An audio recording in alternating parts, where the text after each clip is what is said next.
Chapter 15. It had been a week since Aster had entered Idle, the land of souls. And today was the day of the dead. A sacred time when the veil between the living and the dead thinned, when loved ones could visit those they had lost, if only for a single day. He should have felt relief. He should have been excited. But instead, his heart was knotted with dread. What if Tilly doesn't come? The thought struck like a blade through fog. His arms folded across his chest as if to shield himself from the ache blooming inside him. What if I've already disappointed her? I wasn't by her side long enough. I should have protected her. I should have grown old with her, watched her smile for many years to come. Aster's gaze dropped, haunted. What if she moves on? Marries a prince? A king? What if she forgets me forever?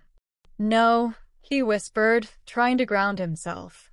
His fingers rose to touch the pendant resting against his chest. The necklace.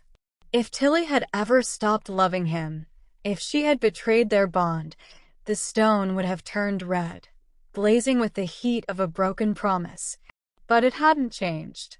It was still the same, a perfect circle of jade, cool and deep like the forests of Etherwin after a summer storm.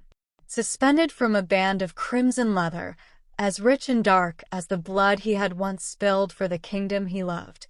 That meant she still loved him. And fates help him, he loved her more than anything in this world or the next. The pendant lay warm against his heart, cradling what remained of his life, of his memory, of everything he had ever cherished. Relief washed over Aster like a gentle tide, loosening the tension that had gripped his chest for days. Tilly still loves me. The realization shimmered through him like light breaking through storm clouds. She hasn't been unfaithful. She hasn't abandoned me. He exhaled deeply, shoulders sagging as though letting go of a weight he hadn't even realized he carried. But as that weight lifted, another quietly took its place. Who am I now? In Etherwin, he had been a knight, a soldier, a protector. He had purpose. He had a future. He had a reason to rise each day and fight, not only for his kingdom, but for the ones he loved. But here he would not age. He would not grow. He would never again raise a sword in defense of the realm he had once sworn to serve. So what was he supposed to do?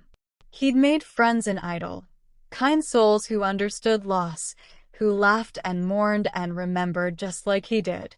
But none of it filled the hollow ache inside him. He had entered the afterlife with the memory of hopes he could no longer reach, dreams he could no longer chase.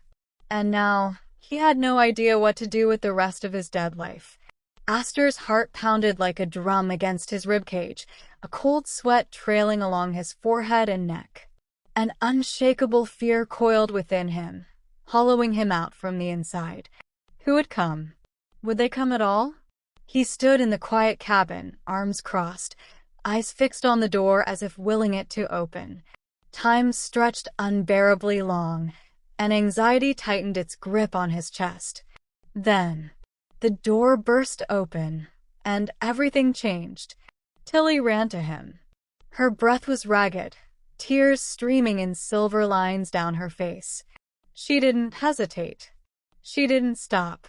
Before Aster could even register her presence, she collided with him, arms flung around his neck, sobs racking her entire frame. He caught her instinctively, staggered by the force of her emotion and his own. They held each other tightly, desperately, as if they were afraid the moment might vanish if they let go. For 5 long minutes, they said nothing.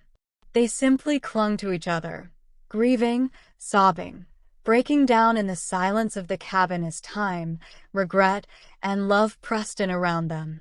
Then, in a trembling voice barely above a whisper, Tilly spoke. Aster, I need to tell you something. The words quivered with meaning, and Aster pulled back slightly, just enough to look at her tear-streaked face. She had begged his family to let her come first, to be the first to see him, even if only for a single day. It had been a painful request, but his family, in their grace and sorrow, had granted it. Next month, it would be their turn. But today was hers. Aster. Her voice cracked, her eyes swimming with fear and awe all at once. I'm pregnant. Aster froze, breath caught in his throat. We're having quadruplets, she added, her voice barely holding together as her hand moved to her chest. His eyes widened in disbelief. Aster's breath hitched, his body trembling as Tilly's words settled into him like sunlight after a long storm. Pregnant. His tears returned, harder this time, not from grief, but from something deeper. Something alive. Joy. Tilly moved without hesitation, wrapping her arms around him once more. He collapsed into her embrace, no longer sobbing for the life he had lost, but for the life he had created, for the family waiting for him in the land of the living, for the love that had endured even death. For the first time since arriving in Idle, Aster wasn't only mourning. He was remembering what it meant to be loved, and to love back. Hours later, bathed in soft daylight and wrapped in the strange serenity of Idle, they sat side by side in the enchanted gardens. The shift in their clothing and surroundings mirrored the shift in their hearts, no longer wrapped in shadow, but in something gentler. Aster sat on a stone bench, chuckling softly as Tilly animatedly told him stories of home. His laughter, once a stranger in this world, felt right again. She smiled, her cheeks flushed with color, her eyes full of the life they'd made and the life still waiting. The garden around them sparkled.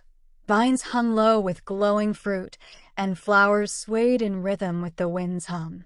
Birds dipped through the air like notes of a forgotten lullaby.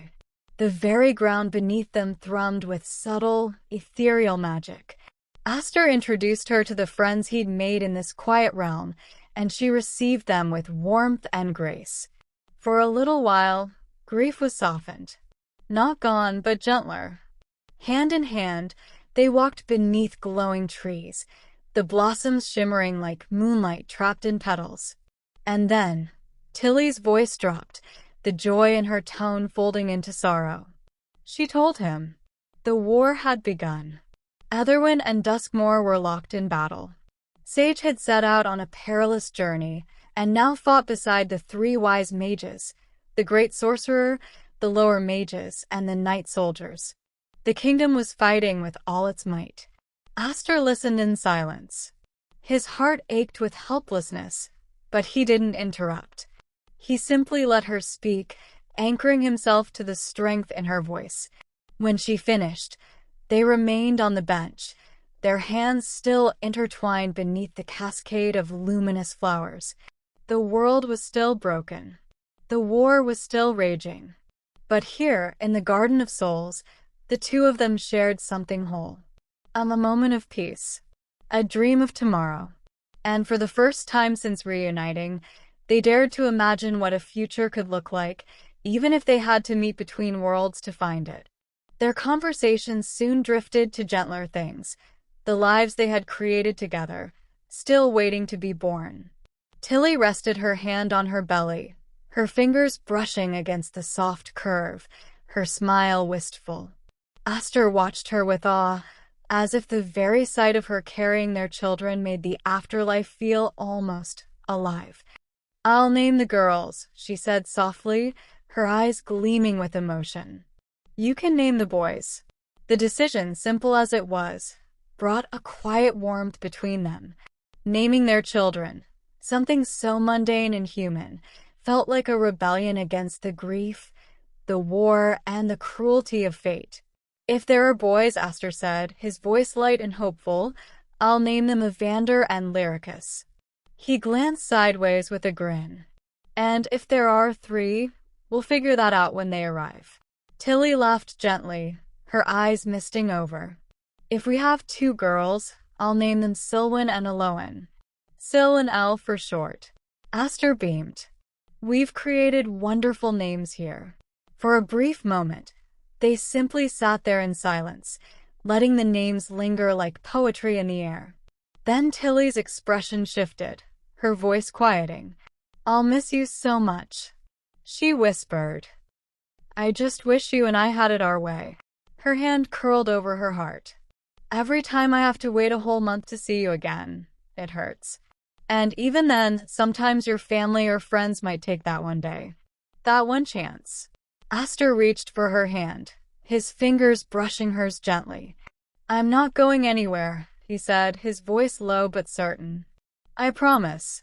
Then, with a small, almost shy smile, he added, "I'll always be here for you, and for our children. No matter what."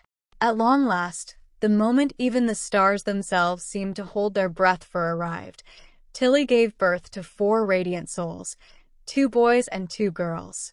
The nursery inside the royal castle was bathed in warm morning light, a gentle glow spilling over the room like a blessing. Soft music floated through the air, the lullaby of new life. Arms cradled the swaddled newborns, pink blankets for the girls, blue for the boys. As the family, Tilly's parents, Tilly and her sister Sage, gathered in quiet, Tilly's heart swelled as she held one of her daughters close, the baby's tiny fingers curling instinctively around hers. She cooed softly, overwhelmed by the love that poured through her like a river after drought. Beside her, Sage sang gently to another child, her voice light and soothing. The queen rocked one of the boys with practiced grace, smiling at him with eyes full of history and hope. The king, despite his usual stoicism, cradled the final infant with careful, protective hands, his eyes misting with wonder. In that moment, nothing else mattered. The war, the grief, the broken places in their hearts, everything softened beneath the gentle weight of new life. Though Aster could not be there in flesh, he was no less a father. Nearly once a month, when the veil between the realms thinned, the children were brought to Idol. He greeted them with joy beyond words, holding each of them in his arms as if the entire world rested in their tiny bodies. His love for them burned as fiercely as it had for Tilly, and now it was a love multiplied fourfold. Family and friends filled the nursery with laughter, tears, and whispered blessings. There was no need for royal ceremony, only warmth, only the kind of joy that wraps around the soul like sunlight through a storm. These children, born of love and loss, carried with them the power to heal, to unify, to remind everyone that even in the ashes of war, new life could still rise. And no matter what storms raged beyond the castle walls, these 4 precious souls would always be protected. They would always be surrounded by love. 6 years had passed since the birth of Aster and Tilly's beloved children. The tea room was quiet, touched by the soft golden light of afternoon and the faint strains of a piano drifting through the corridors. Tilly sat curled in her favorite velvet chair near the tall window, a romance novel open in her lap, the pages worn from love and rereading. Her eyes skimmed the words, but her mind wandered far beyond them. She paused, the edge of the book resting gently against her chest. So much had changed. The war that once threatened to shatter Etherwyn had lasted for 1 brutal year, a year heavy with sorrow, sacrifice, and fire. But in the end, Etherwyn stood tall, victorious. Duskmoor's cruel scheme, an attempt to seize the throne by manipulating Sage, a royal of Etherwyn by birth, had unraveled. Their betrayal had been met with fury, and the people of Etherwyn had risen like a storm in defense of their own. Beside them stood the great sorcerer, the legendary 3 wise mages, battalions of knight soldiers, and the finest magic wielders in the land. Together, they turned the tide of battle with strength, wisdom, and unyielding hope. The scars of war were many, but so too were the roots of unity and healing that followed. Since then, Duskmoor had remained silent, watchful, perhaps, but unprovoking. For now, peace reigned. But in a world where the winds of fate were always shifting, only time would tell how long that peace would last. In the peaceful years that followed the war, life slowly returned to something resembling normal. Wounds began to heal, though not all of them could be seen. Cove and Sonnet, once inseparable, had drifted apart for a time, each navigating their own grief, their own path forward. But their hearts had never truly let go.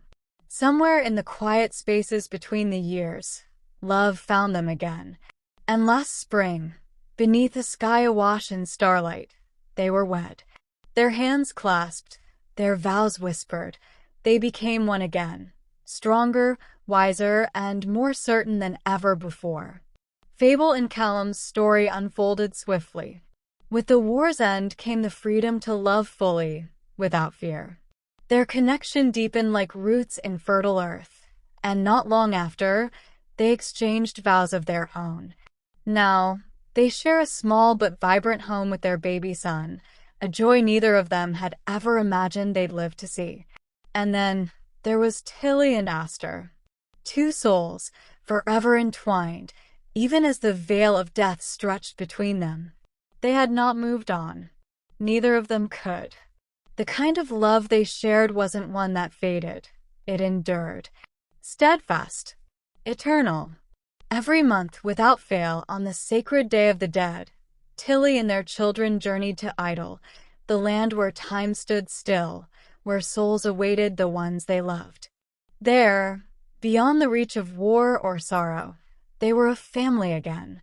Aster, Tilly, their children. Together, if only for a day, bound by a love that not even death could sever. Forever. Across realms. Across lifetimes. Woven in love. As the warm sunlight poured over the royal flower garden, soft petals swayed in the breeze, perfuming the air with the scent of lavender and jasmine. It was here, in this quiet sanctuary of color and bloom, that Sage stood, no longer hidden in the shadows of doubt, but radiant in her own power. Across the realm, she was known now as the Princess Sorceress. A title that once might have made her shrink had become a crown she wore with pride. Revered for her unmatched witchcraft, her courage in the face of war, and her pivotal role in saving Etherwyn, Sage had become a legend. No longer seen as a pawn in Duskmoor's twisted schemes, the people of Etherwyn embraced her wholly. She was theirs, a hero who had emerged from ruin and reclaimed her destiny. In the years that followed the war, Sage had basked in a fair share of flirtations. Princes, knights, and even a few roguish kings had attempted to win her affection. She flirted back, dazzling and elusive, but her heart remained untethered. None of them reached the parts of her she kept guarded, until Tilly helped her see what she'd never believed, that she was enough. That she was worthy of the love she so often gave to others. It was only then, with her heart steady and her soul sure, that real love found her.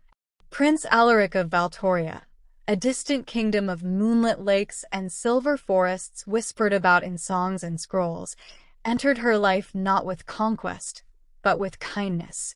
He saw her, not just the title, not just the power. Her laughter, her fears, her fire, all of it drew him closer. Now, in the garden where flowers bloomed as if celebrating their bond, Sage blushed as he gently lifted her chin, their gazes meeting in a tender, wordless understanding. His touch was gentle, his smile sheepish, and yet behind it flickered the same fierce devotion that lived in her own eyes. It was a connection written in the stars, a love of magic and equal flame, born of two souls who had walked through darkness and found light in one another. The sun filtered through the emerald canopy of Cape Thorn Forest in Idle, casting golden flecks across a small clearing where laughter echoed like music. The air was thick with the sweet scent of wildflowers, and in the center of it all stood Tilly and Aster, watching as their 4 children bounded across the soft grass like wild fawns. "Please fly us, Daddy. Please. Please." Aloan cried, her hair bouncing as she tugged at Aster's hand, eyes wide with excitement. Tilly laughed softly, her smile blooming at the sound of her daughter's pleading. Aster sighed in playful exasperation, though there was nothing in his expression but adoration. "All right," he said, stretching his arms and straightening his stance. "Get ready." Cheers erupted from the children. Evander whooped with joy, Lyricus clapped wildly, and Silwen twirled in place, her silver ribbons catching the light. Tilly stood nearby, arms crossed as she watched with a tender, flirtatious glint in her eyes. One by one, Aster lifted each child into the air, spinning them gently in his arms as they shrieked with laughter. First Aloan, who giggled uncontrollably as she soared above the ground for a moment that felt like magic.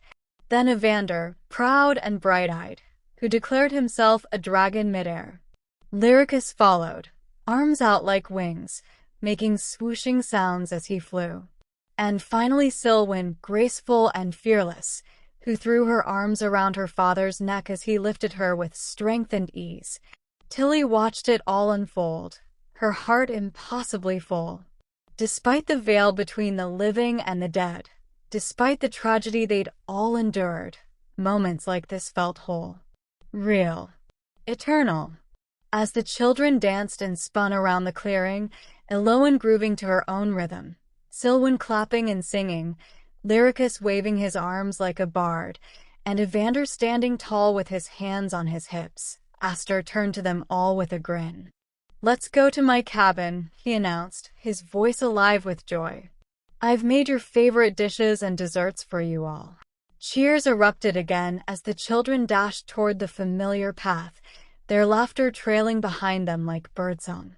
And in the stillness that followed, Aster and Tilly shared a look that said everything. They may have been separated by realms, but their love lived in the laughter of their children, in the quiet forest air, in every heartbeat that brought them back together, time and time again. Aster and Tilly lingered behind in the clearing, hearts light and steps slow. Aster shifted his weight and let out a warm chuckle. Tilly echoed it, their laughter folding into one another like the final notes of a familiar song. With a gentle smile, Tilly stepped toward him, the soft rustle of her skirts brushing against the earth. She stopped just before him, her cheeks tinged with a delicate blush. Aster took a step closer in turn, rubbing the back of his neck with a sheepish grin, his eyes full of unspoken affection. And in that moment, surrounded by the scent of wildflowers and the fading warmth of the sun, the world paused for just them. They hadn't lived a fairy tale in the traditional sense. Their story had been forged through fire, grief, and impossible odds. But still, they had found their own kind of forever. Happily ever after didn't have to be perfect. It just had to be true. Aster leaned in, pressing a soft kiss to Tilly's cheek. She closed her eyes, heart fluttering, a shy smile blooming as she tilted her chin up toward him. Here, in this fleeting but sacred moment, love endured. Always.